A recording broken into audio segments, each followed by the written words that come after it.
Aquí comienza Proyecto Terror. Bienvenidos a la cripta.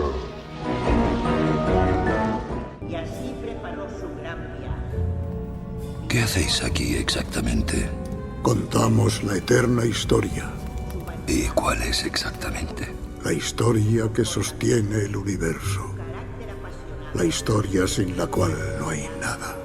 La disciplina de sus cuerpos. La Nada. conciencia de sus propios movimientos. ¿Quieres decir que si dejas de contar la historia, todo el universo deja de existir? Haces que parezca sencillo. ¿Y tú lo crees? Nos ordenan para esta misión. Es absurdo pensar que puedas creer en algo tan fácilmente rebatible. No lo creo. Antes de que surjan los pueblos, las tribus y Ya veremos.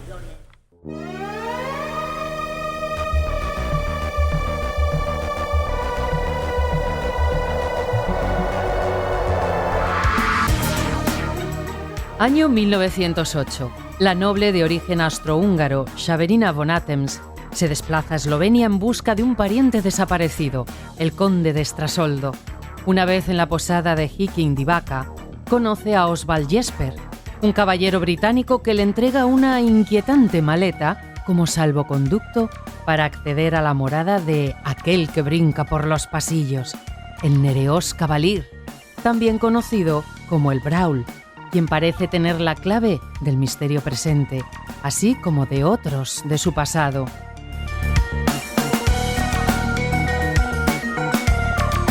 Páginas llenas de horror gótico y peculiaridad, en las que seres de mundos oscuros y lejanos y raros, más allá de la frontera del velo, harán del lector un espectador privilegiado de una ficción realmente extraña.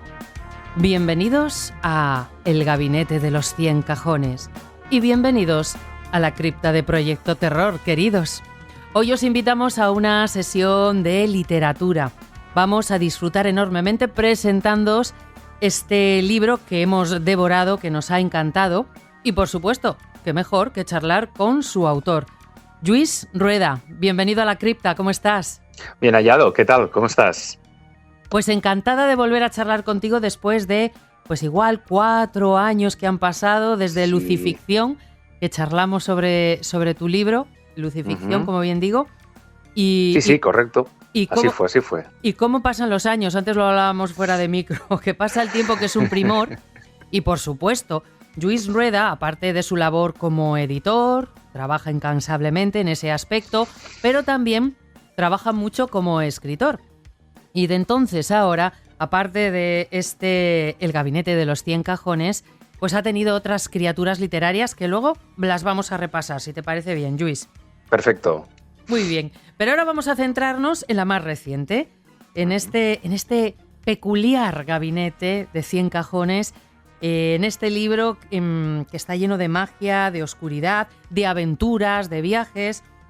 Y lo primero que me gustaría, Lluís, es que nos hables de ese Brawl que antes he comentado, ese que brinca por los pasillos, y de esa influencia de cierto personaje del folclore dolomítico del nordeste de Italia. Tú has tomado parte de ese folclore y te has inspirado en él pues para crear este personaje, y que bueno, entiendo que a partir de ahí quizá el resto de universo o universos o mundos que encontramos en el Gabinete de los 100 Cajones. Sí, bien. Todo esto pasó hace ya más de una década, un viaje por la zona de Eslovenia, por la zona del Friuli. Y bien, este personaje que no es para nada conocido, como bien decías, del folclore cárnico, pues es casi un descubrimiento, pero un descubrimiento a un nivel muy esencial, diría yo, porque yo aquí esto que hablo siempre de los detonantes y de cómo un poco alimentamos nuestros monstruos, los que conocemos y los que conocemos también a veces por la literatura y nos decantan un flujo de pensamiento hacia lo gótico, pues aquí esto del Brawl, que realmente había gente que me preguntaba, ¿pero esto existe realmente? ¿Este monstruo, este mito existe en esta zona? Y realmente sí que existe. Pero muy ligado, como digo, a un folclore muy particular, muy ligado a los carnavales de la zona. Es un personaje de alguna manera muy asociado al fuego también. y bien, pero a la vez también un lienzo, ¿no? Un lienzo en blanco sobre el que dibujar, que diría yo, ¿no? Y yo con esta novela, precisamente, era mi oportunidad. Yo hacía mucho tiempo que quería hacer una novela, como diríamos, 100% gótica, ¿no? Con un referente muy Bram Stoker, con algunos elementos, pues bueno, de todo el legado gótico que hemos tenido a lo largo de los años. Pues quería poner esto en solfa, pero a mi manera, ¿no? Desde mi óptica. Y aquí había que vestir el monstruo, porque el monstruo es una idea, que cuando los que os acerquéis a la novela veréis que en las páginas finales hay una pequeña sorpresita, ¿no? En que incluso infantes, gente pequeña, gente que va a los colegios, tienen esa idea del monstruo del Brawl, ¿no? Prácticamente como algo muy mitológico, pero había que dibujarlo bien, había que dar una forma.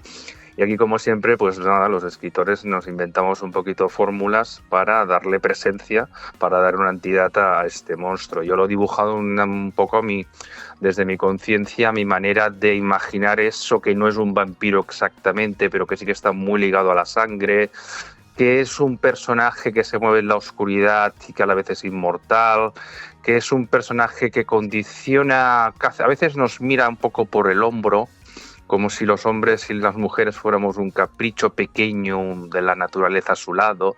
En fin, esto como crear algo muy elevado, pero a la vez muy torturado, ¿no? Uh-huh. Y un poquito este era el motor de recrear este Brawl del que ya se habla en estas tierras. Y luego, evidentemente, como yo digo siempre, al monstruo hay que vestirlo. Y luego hay otro tipo de detonantes, en este caso estéticos, como en su momento fue descubrir un mantelocopto, ¿no? En el Museo Arqueológico de Florencia, ese tipo de cosas que a mí me gustan mucho. Digo, pues este mantelocopto le va perfecto a este monstruo, ¿no? Y también jugaremos con el corazón de un feriante al que ha asesinado, y esto también será un motor que llevará al lector por la novela.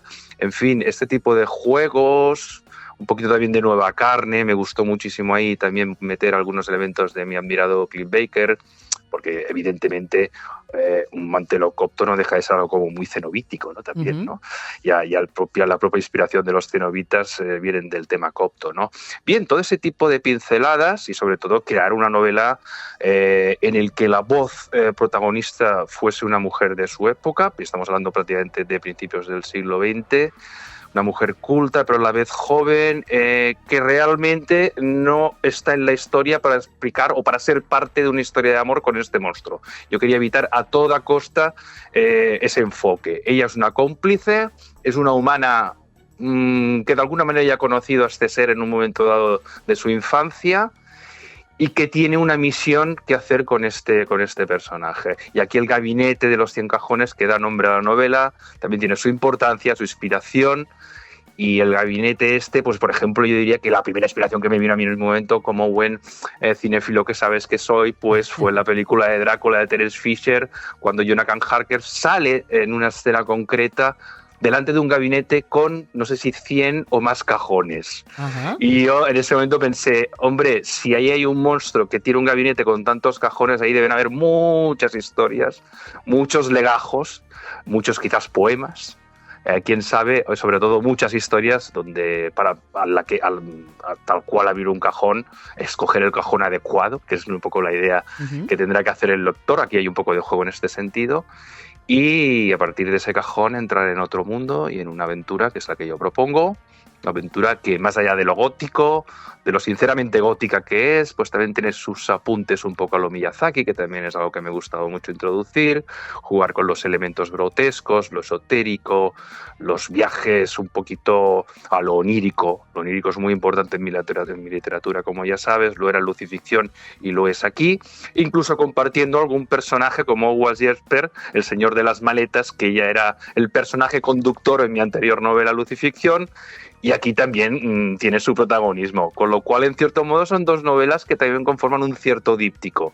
No son exactamente lo mismo, pero tienen esa esencia de inventar sobre mundos oníricos, de buscar esas puertas, ¿no? hacia el otro lado, y yo creo que comparten esa esencia, siendo dos novelas que, como ya digo, distintas, porque Lucificción era sobre todo una novela en clave cómica, terrorífica, pero que en el fondo se reía de ciertas situaciones de espada y brujería, y donde tenía mucho protagonismo una escritora ya madura.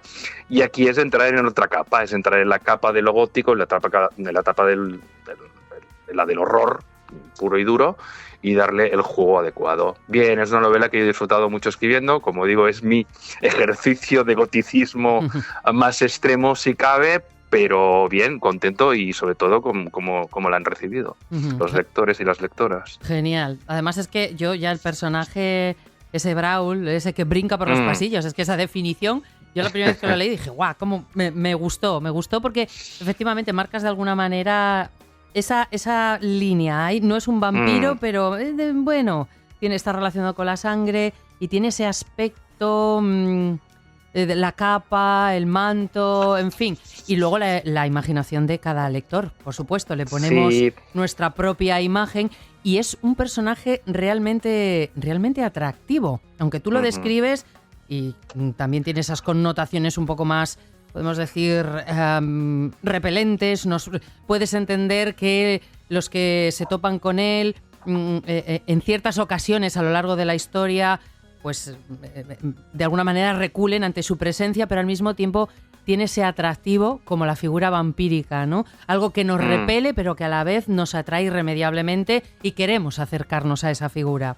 Sí, fíjate que yo también me fijé mucho en algunos de los personajes que a mí me gustan de la literatura universal. En este caso, con el toque gótico, es el personaje de Yeats, que es Michael Robartes, ¿no? Yo creo que tiene mucho de ese personaje mesmérico, seductor. También tiene algo del Lestat de Lincourt, ¿no? Pero evidentemente, como ya digo, no estamos hablando exactamente de un vampiro, estamos hablando de algo que trasciende un vampiro. Tiene otros mecanismos, tiene otros intereses y en fin, está más cerca de eso que en el everismo se decía que, bueno, que los antiguos guerreros un poco acabaron siendo como mitos, ¿no? Pues él es como se pierde en el tiempo. Y hay un pasaje en el que digo que él se sienta prácticamente en un templo, espera unos minutos y lo que ha sido para él unos minutos, para un ser humano han sido siglos, ¿no? Y yo describo cómo las columnas de ese templo se van erosionando, ¿no? En un halo de pensamiento de él que piensa que es nada de tiempo y para nosotros es una eternidad, ¿no? Pues ese juego también de cómo él nos observa, ¿no? Que es un poco lo que apuntaba antes, creo que es muy importante en la novela. Y bien, pienso que es esto, ¿no? Que de alguna manera yo he querido hacer mi propio Drácula sin ser Drácula, ¿no?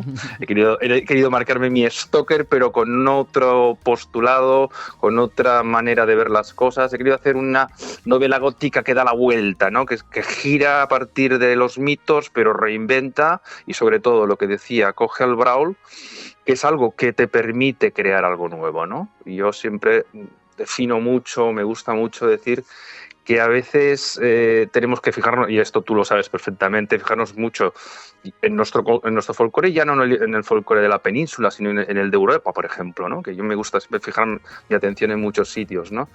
Y yo pienso que a veces caemos en los arquetipos, ¿no? Sí. Voy a hacer una novela de vampiros, ahora voy a hacer una novela de zombies. No, yo quiero que debemos escarbar más cuando viajamos, o cuando abrimos un libro, en qué podemos encontrar, ¿no? Y seguramente ese proceso está, vamos, en el Brawl de una manera clarísima. Pues el Brawl lo descubriréis, queridos amigos, leyendo El gabinete de los 100 cajones.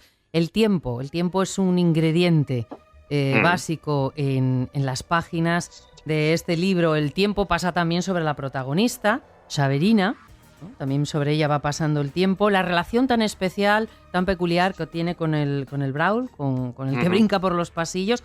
Me gustó mucho porque efectivamente al principio puedes pensar, hablando llanamente, que estos van a tener lío. Pero sería caer en un tópico, Además, sus primeros encuentros en la infancia. Me gusta el hecho de que ella pasa el tiempo siendo una persona adulta, te narra esos encuentros en su infancia y cómo ha ido evolucionando la relación que tiene con este, no sé si denominarlo amigo, compañero, en fin, maestro, pero desde luego que muestra una relación muy especial. Y repito, la atracción, no la amorosa, no la sexual, otro tipo de atracción sí que existe, sobre todo de ella hacia él, pero bueno, de él para con ella también, porque él de alguna manera vuelve siempre a ella. Yo aquí veo una gran relación de amistad. También es evidente que a veces te puede crear esta sensación porque, hombre, ella es una mujer, es una chica que yo utilizo también como una voz como prácticamente imitando esa novela gótica y a veces es un poco apasionada, ¿no? Es un poco atacada en sus valoraciones, pero a la vez es muy afilada. Yo creo que le doy ese contexto, ¿no?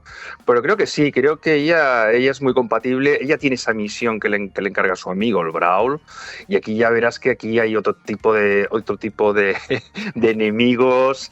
Incluso el Brawl descubriréis que tiene una historia de amor muy importante que no es con Chaverina, pero que esto no lo podemos un poco explicar porque si no nos cargaríamos el con toda la novela. No vamos a hacer spoilers y ya veréis que es muy apasionante en todo caso. Y bien, a lo largo de yo no diría, es muy difícil mesurar el tiempo en esta novela, a lo largo de diferentes puertas y de aventuras veréis cómo el mundo se va prácticamente deshaciendo, va entrando en un mundo onírico extrañísimo y ya veréis, aquí habrá un villano de postín de aquellos increíbles, un villano que puede competir de una manera brutal con un ser como es el Brawl, ¿no? Y que es un villano que tiene también unas características mitológicas, que es, bueno, podemos decir que es Sabacius, ¿vale? Y que nos dará muchísimo juego porque además es un personaje que fuera del romanticismo que puede proyectar el Brawl, es todo lo contrario, es más prácticamente el vivir con lo opuesto, pero a la vez el capitalismo, aquí hay una crítica como muy interna, el consumismo diría yo. Veréis que hay muchos juegos entre lo mitológico y algunas situaciones muy bien hiladas, pienso yo, de cosas que están ocurriendo en esa época, a principios de siglo XX, que además nos apuesta también que dentro de muy poquito vamos a tener ahí unas guerras muy importantes en Europa, ¿no? Y esto también, pues bueno, es una manera de dar una sombra que antecede al territorio lo que después pasará, que serán las dos guerras consecutivas que habrán en el continente. Pues tiempo, viajes oníricos, y lo has nombrado tú ahora, mitología, la mitología, el arte también, son partes muy importantes en tu libro. A ver, yo lo estaba leyendo y sí que me daba la sensación de que efectivamente, como tú bien has apuntado al principio de esta conversación, me daba la sensación de que has ido recogiendo cosas de aquí y de allá en tus periplos, en tus viajes, y que de alguna manera lo has plasmado, pasándolo por el tamiz de tu imaginación, de tu inventiva, y desde luego que la mitología, te detienes en este punto, en la mitología y en hechos históricos, nos llevas por diferentes sitios, que si bien hay una ficción, hay fantasía, también hay épocas que han sido reales, o sea, hechos auténticos, ¿no? Por hacer un apunte. Y esa mezcolanza me ha parecido muy buena. Dime, Lluís. Por hacer un apunte, cuando aparece el Brawl aparece en el 270 a.C., que no es nada. Y aquí aparece en la fiesta de las Cotiteas, que es una fiesta que se hacía dedicada a la diosa Tracia Cotis, ¿no? Que era una diosa hermafrodita de la desvergüenza, de la obscenidad. Y aquí hay un ritual que es el momento en el que él, de alguna manera, queda infectado, ¿no? Fíjate desde qué años estamos hablando que aparece el Brawl, ¿no? Que antes no es más que un soldado con ciertos honores, ¿no? Y aquí, pues durante estas fiestas hay unos baños rituales de purificación y también gente que ofrece lo que se llaman las tablillas de la maldición, que eran unas tablillas que se dejaban, al lado de manantiales, en algunos templos, y no eran más que tablillas para que si tú tenías un enemigo social o el amoroso, etcétera y tal, pues a partir de ahí, pues tú apuntabas la maldición. Me encantó. Apuntabas la maldición y la dejabas ahí a ver si surgía efecto. Pues qué peor maldición que convertirte en el Brawl, ¿no? Pues eso ya es una antesala mitológica de juego en el que yo, pues bueno, me gusta mucho mirar estas cositas. Igual que evidentemente, como tú dices, es muy importante el tema de los museos, del arte. Hay muchas reflexiones sobre cuadros. Esto me gusta mucho. Creo que además es un material con unas posibilidades de literatura gótica siempre perfectas y poco explotadas en general, ¿no? La gente que se dedica un poco a la literatura, lo que llamamos Neighware o la literatura extraña. Y bien, y es que ese cajón, aparte de lo que te explicaba también de un poco de lo cinematográfico, pues hombre, me reforzó más la idea en un pequeñito viaje que hice aquí al lado a Tortosa, ¿no? Y en los Col·legis Reals, ahí ellos también tienen un gabinete inmenso con muchísimos cajones. Esto me reforzó más todavía ese vértigo, ¿no? Hacia el interior del cajón, la obsesión por qué hay en el cajón, ¿no? Que por otro lado va muy ligado a mi obsesión de toda la vida por las cajas. Y las cajas también aquí aparecen en varios aspectos de la novela. Bien, eso de la caja dentro de la caja, dentro de la caja, dentro de la caja, es algo que a mí me continúa dando muchos recursos. Porque en el fondo es como el sueño dentro del sueño, dentro del sueño, ¿no?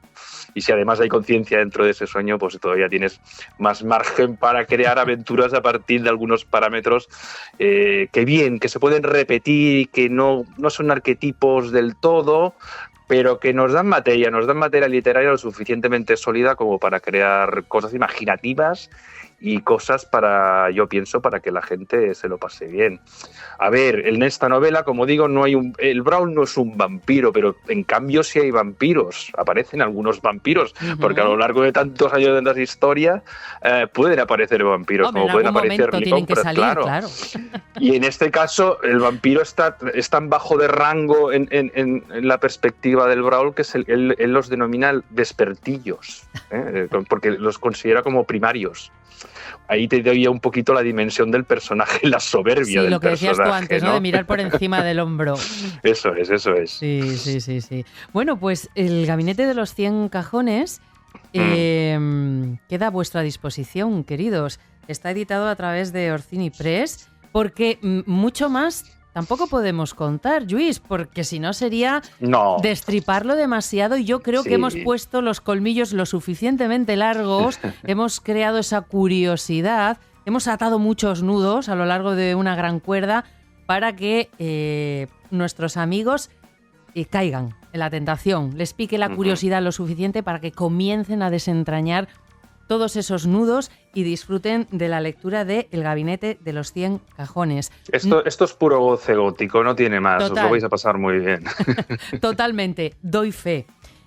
Esto en cuanto a tu última criatura, El Gabinete de los 100 cajones. Sí. Pero, ya lo decíamos antes, entre la última vez que charlamos tú y yo, con motivo de la publicación de Lucificción, entre medio, pues has parido más. Has tenido más criaturas. Háblanos de ellas. Entre medios hice un pequeño ensayo que se llamaba Decapitación, mitos y leyendas, que precisamente cogía estas pulsiones que me gustan tanto como el arte, la historia y tal, y era un recorrido por todo el significado del acto de la decapitación a través de muchos niveles, desde prácticamente nos llevabas desde el arte primitivo, desde los oppidums que podemos encontrar en Francia, era un recorrido extensísimo por 1000 etapas, por el arte en general, y también incluso nos llevaba a Sudamérica, ¿no? A las leyendas un poco sudamericanas en que aparecían estos espíritus fantasmagóricos, en muchos casos sin cabeza. Creo que también es un ensayo muy, muy divertido, a la vez que profundo y a la vez que para, como digo, abrir cajones y destapar muchas cosas interesantes en las que puedes escarbar y pasarlo muy bien. Había un pequeñito apartado también de cine que hablaba de esto, de las películas que tenían la cabeza como eje central y la decapitación como mecánica. Y en fin, un libro que además ha funcionado muy bien, con el que estoy muy contento, yo no me lo esperaba. Qué bien. Mira tú, francamente eso fue entre medio del Gabinete y Lucificción, y justo después del Gabinete de los 100 cajones, que es el libro del que hemos hablado. Ahora he hecho una novela, también con un espíritu gótico importante, pero en este caso ambientada en la Edad Media, en la Cataluña de la Edad Media, estamos hablando del siglo XIII. Uh-huh. Y lo que he hecho es abordar en catalán un género y sobre todo mirando los mecanismos históricos, sociológicos de lo que se llamaba entonces, en aquel momento, la Cataluña Nueva, o sea, la conquistada a los sarraínes. Y a partir de aquí montó toda una historia con un caballero templario enfermo de lepra que tiene el encargo de ir a un pueblo muy cercano, no sé si os sonará, que es el pueblo de Ascó. Os puede sonar porque ahora tiene una central nuclear. Uh-huh. Y en aquel momento era lo que se llama una comanda, y hay una serie de asesinatos y el relato de que un ser oscuro extrañísimo está atacando esta comuna de Ascó. Es una novela pequeñita, pero es una novela, creo que de una lectura trepidante, diría yo, y que sobre todo se mete en un subgénero que al menos en catalán no se había tocado. No sé, tú, que eres muy especialista, quizás puedes decirme que en lengua castellana ha habido alguna cosa, pero lo que es el subgénero del medieval horror. Pues tampoco estoy yo, vamos, Vale. ahí me has pillado, tendría que investigar un poquillo, pero Pues oye, igual es un buen descubrimiento. A ver, es un subgénero que gusta y tiene muchísimos practicantes y muchos lectores en el mundo anglosajón, sobre todo en las Islas Británicas, ¿vale? En el Reino Unido. Y bueno, yo creo que aquí es un poco novedoso. Lo que pasa es que lo que allí, por ejemplo, son guerras con las estructuras como te diría, históricas de allí, yo lo he aplicado a las estructuras un poco históricas y sociológicas que había en ese momento en la Edad Media en Cataluña. Sí. Y bueno, yo creo que ha salido una cosa bastante diferente. ¿Y cómo se titula, y novedosa. Luis? Es El caminante de la Tiñosa. Vale, ¿y no hay versión en castellano? No, es el libro que además es que tiene todos los parámetros, tenía que estar hecho en esta lengua. Ajá. No, Ahí bien, es- pero, sí, pero ¿entiendes? luego la versión, claro, para enterarnos los demás también. Hombre, esto siempre puede venir alguien y decir una traducción bien hecha, pues Bueno, siempre estaría como... pues a ver si se anima alguien. Lo podemos firmar, lo podríamos firmar. Pero sí, El caminante de la Tiñosa, fíjate que Tiñosa hace referencia a la niebla, Ajá. ¿vale? Que es como también en muchos territorios de Cataluña se conoce a la niebla, entre otros muchos nombres que tiene, es la Tiñosa. Tiñosa, qué curioso, Sí, sí, sí. ¿no? Me gusta la tiñosa. Sí, son estas cosas bonitas. Qué bien, qué bien. Y Bueno, bien, y ahí nos hemos quedado, ha acabado Vale. el 2024 y hay algunos proyectos en marcha, pero bueno, todo con calma. Bueno, todo con poco calma. a poco. Esto en cuanto a tu autoría, a tu propia Sí. autoría. Pero ya hemos comentado antes que tú también eres editor, llevas la editorial Hermenauta y no sé si nos puedes comentar algún título así que también encaje aquí en la cripta de Proyecto Terror, pues también Mira, para seducir a los oyentes. Sí, a ver, por ejemplo, los dos títulos que hemos hecho con el Festival de Sitges este año pasado, que uno va sobre la temática del circo y el cine fantástico. Creo que es un libro que os puede encantar a muchos de los que me estáis escuchando. Es un libro colectivo, coordinado por Ángel Sala, director de Sitges, y por Jordi Sánchez Navarro. Y a la vez también tenemos, siguiendo la tradición de hacer libros sobre fantástico y creadoras y productoras, directoras del fantástico actuales. Hemos hecho un libro Horror Girl, que es un libro sobre este tipo de creadoras europeas, que también es un libro colectivo. Y el otro libro que puedo recomendar es el libro que hemos hecho con el festival de San Sebastián, la Semana de Terror, ¿vale? Y con Isla Calavera de Canarias, a la Limón, pues es un libro que han creado Jesús Palacios y Jonathan Allen sobre Kafka, sobre la influencia de Kafka en el audiovisual y en muchos aspectos de las realidades un poquito que vivimos en muchos sentidos. Sobre todo más la parte cinematográfica, la de Jesús, que es un gran especialista, y Jonathan nos aporta otro tipo de mirada más sociológica y más sobre otros aspectos. Bien, yo creo que esos tres libros, que son ensayos y son ensayos con ese perfil de cine, a quien le guste el fantástico les encaja perfectamente y bueno, ya sabéis, es Hermenaut. Y librerías o nuestra página web siempre pueden encontrar buen material, que digo yo. Fenomenal. Bueno, el de Kafka ya El de Kafka, claro, hemos ya tratado, claro, charlamos es genial. con Jesús Sí, y la sí. verdad es que es súper interesante, tanto la parte de Jesús como la de Jonathan, o sea, fenomenal, una mirada sobre... Pues eso, sobre el universo Kafka que está realmente bien. Bueno, queridos, pues ya lo habéis oído. Tenéis lecturas por doquier para disfrutar y no nos Y queda... cajones para llenar de libros. También, bueno, este gabinete de 100 cajones se nos quedaría pequeño, ¿eh? La biblioteca de la cripta. Pero, claro, tampoco sabemos cómo es la profundidad de estos cajones. Ahora. Vamos metiendo libros y quién sabe a dónde podremos llegar. Quién sabe si hay una manita detrás que los va cogiendo. Claro, también. claro. Bueno, pues ahí está el misterio, el gabinete de los 100 cajones. Luis, muchísimas gracias, un placer charlar contigo y espero que no pase tanto tiempo para volver a hacerlo y que vuelvas pronto aquí a la cripta de Proyecto Terror. El placer ha sido mío, he estado tan bien como siempre contigo. Me alegro, un abrazo. Venga, muchos besos, adiós.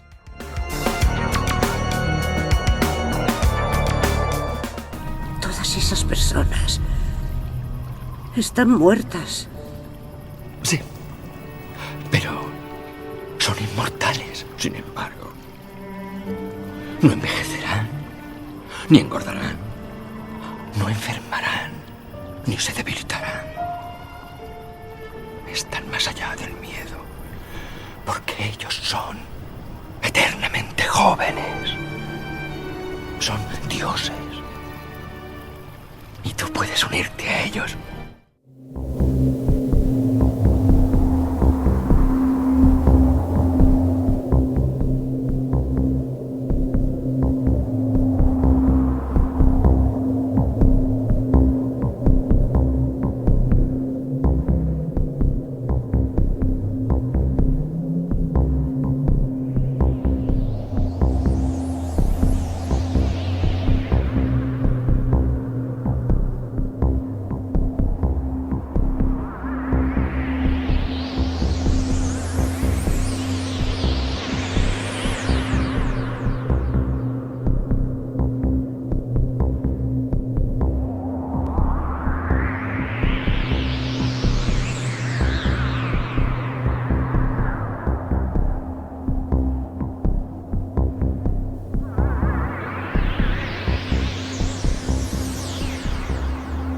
Muchos y multiformes son los oscuros horrores que infestan la tierra desde sus orígenes.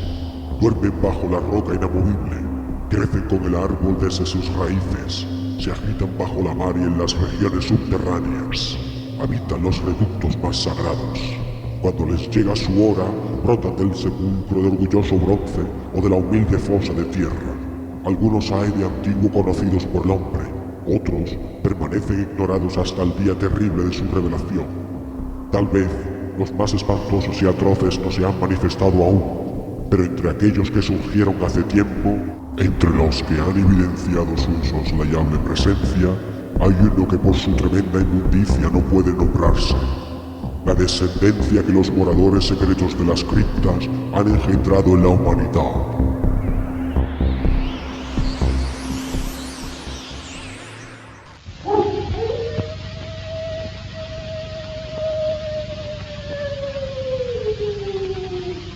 Listen to them, children of the night.